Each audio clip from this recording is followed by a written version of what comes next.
Take two. Welcome to Critical Weight Theory. You've seen the title. This is about Ozzy Osbourne. But first, I want to say I was originally planning to record two different music related episodes today. I was going to do a review of an Alice in Chains album, but nature called. So, in a way, it's like the most metal disruptive force that you could have, you know. Nature called. I had to go heed that call. And now I only have time today to record this one episode. Oh well. But with the passing of Ozzy Osbourne, it's like you can almost hear the slow, ominous riff fading into silence, right? You know, the way that so many Black Sabbath songs were.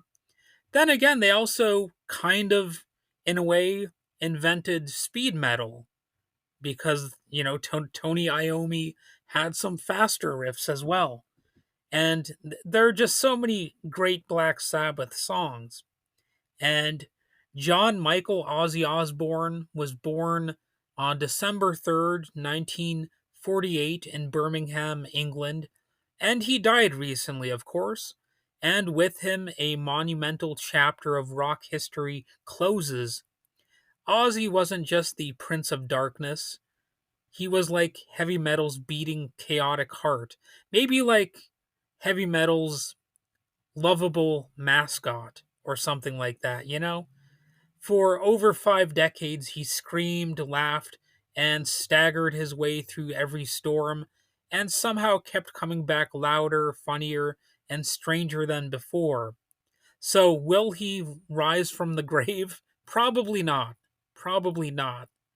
But, he did seem like he was one of those unstoppable forces of rock. Like, you've also got Keith Richards, who is a candidate for that. And I suppose you could throw Iggy Pop onto that list as well. And the Black Sabbath years are really what I know Ozzy Osbourne mostly from.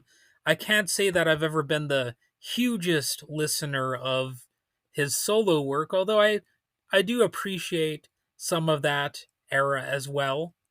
In 1968, Ozzy co-founded Black Sabbath with Tony Iommi, Geezy, Geezy, like he's a rapper, Geezer Butler, and Bill Ward. I guess I was mixing Geezer and Ozzy together. That's why I messed that up. But anyway, they were one corner of the unholy trinity of British heavy rock, alongside Deep Purple and Led Zeppelin. Their 1970 debut album, Black Sabbath, is often credited with inventing heavy metal itself. I mean, you can debate that if you want, and sure enough, there probably are candidates for that. Certainly, there are proto metal riffs and things like that. But nevertheless, it's true that that album really kind of cemented into place what we consider to be like the heavy metal sound. Sure, you can find elements of heavy metal even before Black Sabbath or that were around at roughly the same time. You could say that the Beatles' song Helter Skelter was the birth of heavy metal or something like that. I'm open to that sort of debate and discussion. It can be fun, but really, if you hear the opening track of Black Sabbath, by Black Sabbath, called Black Sabbath, that slow, just sinister sounding guitar and the sound of the thunder and the bell ringing and all of that stuff, that really is like a quintessential heavy metal moment. And that's one of the reasons why people say that Black Sabbath really invented the genre. Then came Paranoid, Master of Reality, Volume 4, Sabotage. Each was dark, heavy, and it was defiant. It sort of had a punk rock spirit to it. That's another aspect that sort of defines heavy metal. And one of the reasons why there actually is a little bit more crossover between metal and punk than a lot of people originally thought. But it's not like they were entirely different altogether, because I think you could easily listen to something like the Stooges and also pretty easily cross over into Black Sabbath. And of course, a lot of rock music at the time would have paired pretty well with all of these different elements. And Ozzy's eerie voice, that strange, clear enunciation, cut right through the noise. It was haunting, unforgettable. And there's a real irony there. When he spoke, he could be almost unintelligible, but when he sang, every syllable hit like a bell. In fact, he was probably one of the best vocalists for enunciating, and not just uh, considering that he was in a metal or a hard rock band, but just in music in general. It's actually kind of freaky how well you can tell what he's saying compared to so many other singers out there. And you know what? That is actually probably an important part of his legacy, too, that you could actually hear the lyrics.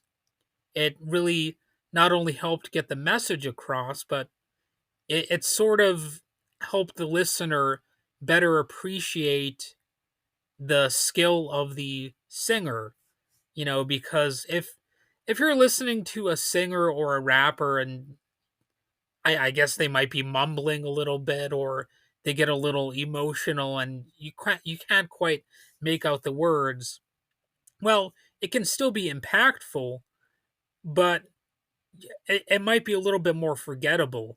But if you actually have the words themselves kind of clearly enunciated, well, yeah, you're going to have both the message and the power of the vocal performance paired together in your mind. And that's certainly a part of what made Ozzy Osbourne impactful. He didn't often write the lyrics and rarely took the lead on the songwriting, but his delivery, that presence, and just the legendary antics made the songs live forever. And of course, after he was largely done with Black Sabbath, he rose as a solo artist. After being fired from Sabbath in 1979 for substance abuse and some band tension, most people wrote him off at the time. But in 1980, he came roaring back with Blizzard of Oz and a young guitar prodigy named Randy Rhoads. And that album gave us Crazy Train and Mr. Crowley, which for many people were instant anthems. Later came Diary of a Madman, Bark at the Moon, No More Tears, Osmosis, and of course, some others. And with each album, Ozzy proved that he was more than just lucky. He was talented and unstoppable for a while, and well, his music still lives on. And yeah, the stories are legendary. The bat biting, the dove incident, the stage madness. People sometimes make fun of him for being so, I guess, manic in his performance on the stage. He looked like an excited little child or something like that. And, some people made fun of it. But it was infectious for a lot of people. And it's also a little bit of a stark contrast to the idea of him just being a mopey person who sings all these depressing lyrics, because he was excitable. He liked being on stage, he liked performing, and he didn't let the audience feel like he was leaving them out, like he was towering above them or anything like that.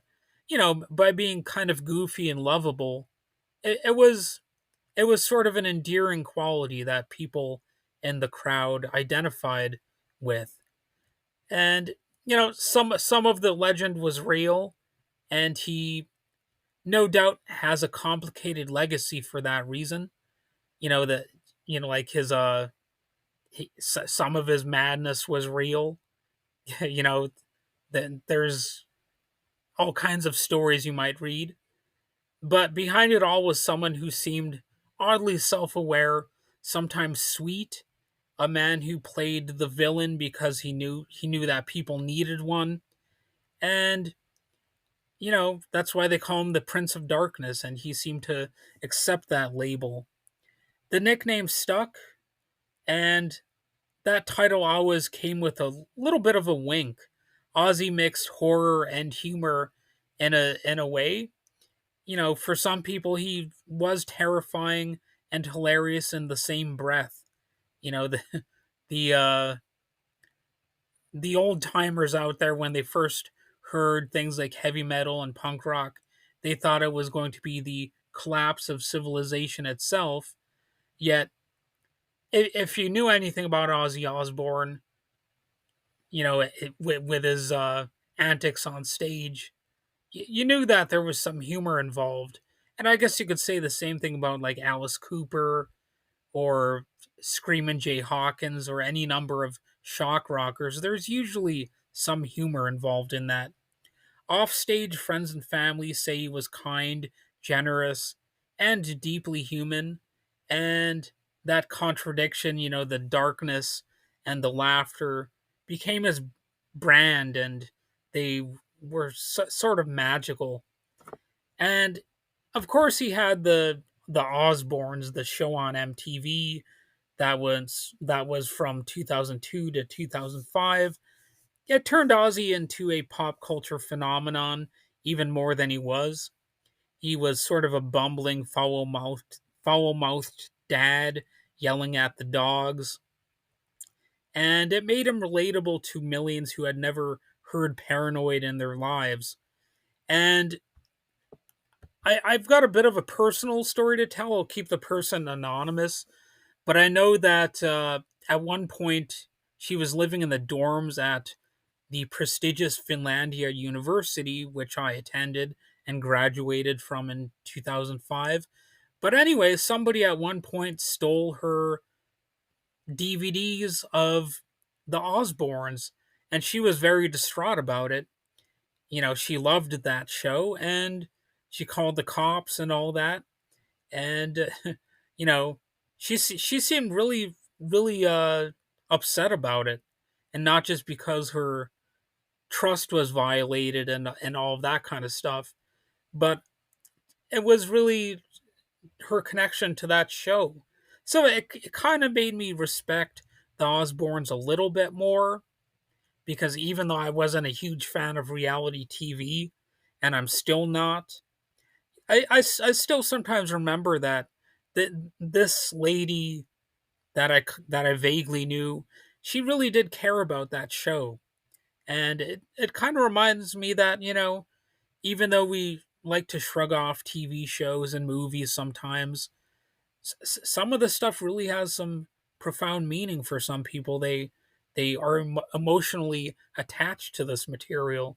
So sure, we can laugh at that a little bit, but it also matters. It's a little bit profound, actually. And Ozzy also battled real pain, of course. In addition to his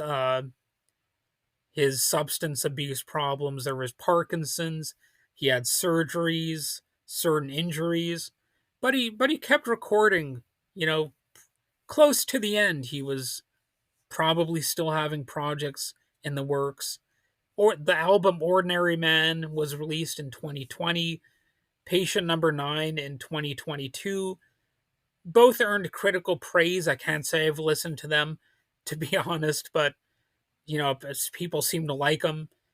And even as his body faltered, his voice still carried that strange clarity and the haunting power. And it's a little bit like the way that Johnny Cash sounded as he was winding down. Like, you could tell he was an old man. You would even have to admit his voice wasn't quite what it once was in some ways. He started to sound a little bit more like, I don't know, just an average old man, instead of having that iconic uh, Johnny Cash voice, still talking about Johnny Cash. And I guess you could probably say the same thing about Ozzy too. Like his voice wasn't quite what it used to be. But nevertheless, it's still Ozzy frickin' Osbourne, just like Johnny Cash was still Johnny frickin' Cash, you know? And part of what makes these people legends is simply the fact that they're known as legends, you know? And his legacy is obvious. Ozzy was inducted into the Rock and Roll Hall of Fame twice, once with Black Sabbath in 2006, and again as a solo artist in 2025. He won Grammys, sold millions of records, and more importantly, inspired generations of musicians to, pick up an instrument, be loud, and have a real message with their music. And Ozzy didn't invent rebellion, but he definitely brought the thunder with it on a number of occasions. And through all of it, the addiction, the fame, and whatnot, he never stopped being himself, unfiltered, unapologetic, and unkillable until this year. So Ozzy Osbourne seemed to say, I'm not a rock star, I'm just Ozzy. But also Ozzy happened to be a rock star. So it all equals the same thing, really. That's how we'll remember him, not just as some icon, but as a sometimes silly survivor of excess who turned chaos into art and pain into something that really redefined music. So rest easy, Ozzy, or don't. Actually, I don't believe in heaven or hell, but if there were such places, I'm not sure how he would fit into either. He just seemed like a misfit, but he was also an everyman, but he was also one of a kind.